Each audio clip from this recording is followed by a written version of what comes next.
Então veja, por exemplo, a passagem de Romanos no capítulo 8, quando diz que o Espírito intercede por nós com gemidos inefáveis.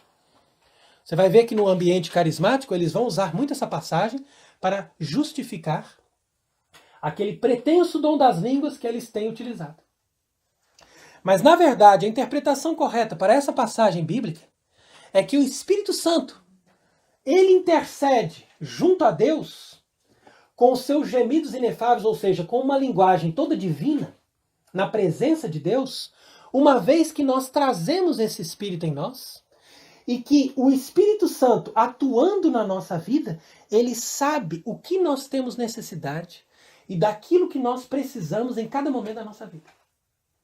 Então essa presença, esse consolo, esse auxílio do Espírito Santo junto a cada alma e cada pessoa que faz com que o Espírito Santo possa realmente ser chamado de Consolador, ou Paráclito, quer dizer, aquele que está junto. Porque sendo ele Deus, ele age em cada alma, em cada pessoa que recebeu o Espírito através do batismo e também do sacramento da confirmação. Entretanto, na expressão desses movimentos carismáticos, é preciso, além dos sacramentos, receber um batismo no Espírito Santo. E esse batismo no Espírito Santo tem uma certa semelhança com os graus iniciáticos destas seitas gnósticas e maçônicas. Então, segundo os documentos desta verdadeira igreja, a renovação carismática e todos os movimentos pentecostais não seriam jamais aprovados. Há muitos carismáticos, inclusive, que dizem que a irmã Helena Guerra, no século XIX, escreveu ao Papa Leão XIII e que ele então fez aquela encíclica sobre o Espírito Santo, e que isso seria uma prova de que já no século XIX já existia ali um fermento para se aprovar a renovação carismática. Mas isso é falso, e se você lê essa encíclica do Papa Leão XIII, que por sinal é muito profunda e muito bonita, que se chama Divinum Illud Munus, sobre a presença e a virtude admirável do Espírito Santo, você vai reconhecer ali elementos da verdadeira doutrina cristã católica, e você vai perceber que não existe nenhum traço do carismatismo e pentecostalismo moderno. Todos esses movimentos carismáticos são, portanto, derivados desta nova igreja fundada por João XXIII, e juntamente com esses movimentos carismáticos, nós devemos também reconhecer o papel das falsas aparições de Medjugorje para a implementação e aceitação desta falsa igreja em todos os ambientes que antes pertenciam à Igreja Católica. Então é por isso que nossas conferências estão sempre voltadas no sentido de convidar as pessoas a esse discernimento e a perceberem como é importante nós sermos fiéis a Deus e a termos um discernimento claro das coisas, aceitando o que é verdadeiro e renunciando totalmente a tudo que é falso, duvidoso ou que possa nos trazer qualquer prejuízo e enganação da parte de Satanás. E eu posso garantir para todas essas pessoas que quanto mais nós nos aprofundamos nesses temas e quanto mais nós conhecemos o verdadeiro magistério da igreja, mais nós amamos a Igreja Católica. E quanto mais nós amamos a Igreja Católica, mais nós amamos o Espírito Santo. Porque o Espírito e a Igreja formam uma só coisa.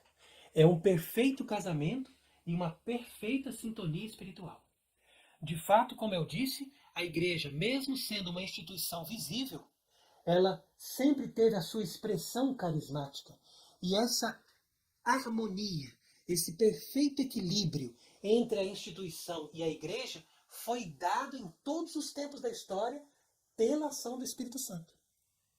É por isso que você vê expressões tão impressionantes dos santos antigos, como por exemplo de Santa Hildegarda, no século XI, ou de Santa Maria Madalena de Paz, no século XVI. Como você vê, por exemplo, o Padre Palau ou o Padre Pio, no século XIX e no século XX.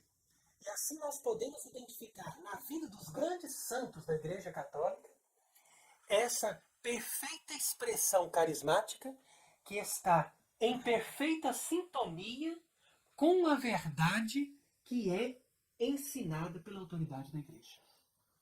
Então nós temos que sempre desconfiar das nossas imperfeições, uma vez que somos feridos pelo pecado original.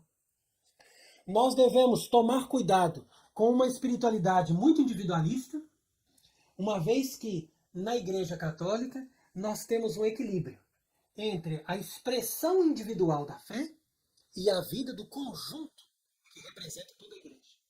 Nós temos que sempre tomar cuidado com uma visão muito racionalista da fé, mas também não podemos cair numa espécie de fideísmo, ou seja, numa aceitação de que tudo aquilo que seja sobrenatural e extraordinário venha necessariamente do Espírito de Deus.